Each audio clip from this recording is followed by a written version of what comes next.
Hello నమస్తే అండి. ఇది నా ఫస్ట్ వీడియో. ఏదైనా తప్పుగా మాట్లాడితే క్షమించండి. ఈరోజు నేను ఒక అమ్మాయి గురించి మాట్లాడదామని వచ్చాను. అయితే ఏంటంటే ఆ అమ్మాయి 9th క్లాస్ చదివింది. తర్వాత స్టాప్ చేయించి బ్యూటీషియన్ కోర్స్లో జాయిన్ చేశారు. అంటే తనకు మినిమం నాలెడ్జ్ కూడా లేదండి. చాలా ఇన్నోసెంట్. తను ఏమన్నారంటే, మేడం నేను నాన్ వెజ్ తిననందుకే నాకు బ్రెయిన్ పెరగట్లేదంట, మా మమ్మీ తిడుతున్నారు అని అన్నది. అంటే వాళ్ళ పేరెంట్స్ అన్న ఆ మాటకి తను అది మనసులో పెట్టేసుకుంది. అంటే నాన్ వెజ్ తిననందుకే నాకు బ్రెయిన్ పెరగట్లేదు అనేసి. కానీ తను ఒక 15 డేస్లో నేను ఫస్ట్ చూపించిన వర్క్ 15 డేస్లో నేర్చుకోగలిగింది. ఏంటంటే తను కొంచెం స్లో.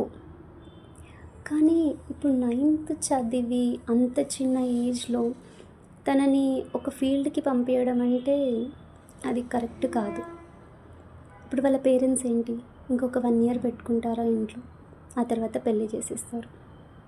ఇంత చిన్న ఏజ్లో తనకు పెళ్ళి చేసి పంపించి అంత ఇన్నోసెంట్ అమ్మాయిని ఒకరింటికి పంపించినప్పుడు అక్కడ సిచ్యువేషన్స్ ఎలా ఉంటాయో తెలియదు, చెప్పలేము. అంటే తన లైఫ్ బాగుండాలనే కోరుకుంటాం ఎవరైనా. ఒకవేళ ఫర్ సపోజ్ తనకి ఏదైనా ప్రాబ్లం వచ్చింది, హస్బెండ్తో ప్రాబ్లం వచ్చింది, అప్పుడు ఏం చేస్తుంది తను? బయటికి వచ్చి బతకగలదా? డిగ్రీ లేకుండా ఇప్పుడు ఎవరైనా జాబ్స్ ఇస్తున్నారా? ఏ చిన్న జాబ్కైనా డిగ్రీ ఉందా అని అడుగుతున్నారు. ఇప్పుడు తను ఏం చేయాలి? అంటే ఈ జనరేషన్లో కూడా ఇంకా అమ్మాయిలను చదివించడానికి ఆలోచిస్తున్న పేరెంట్స్ ఉన్నారా? నేను అనుకున్న ఓన్లీ ఊర్లలోనే ఇలా ఉంటారేమో, సిటీలలో అప్డేటెడ్ అనుకున్నా. కానీ సిటీలో కూడా ఇలా ఉన్నారండి. మనకు వాళ్ళకు చదివించే స్తోమత మన దగ్గర లేనప్పుడు, దానికోసమే కదండి గవర్నమెంట్ కాలేజ్, గవర్నమెంట్ స్కూల్స్ ఉన్నాయి. ఇక్కడ ప్రాబ్లం నాకు తెలిసి మనీ కాదండి.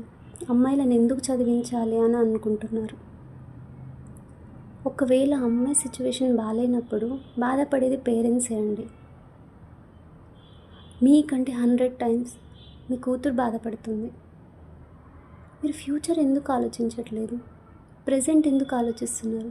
పెళ్ళి చేశామా, పంపించేసామా, మా బాధ్యత తీరిపోయిందా, మా మీద బరువు తీరిపోయిందా అని ఆలోచిస్తున్నారు.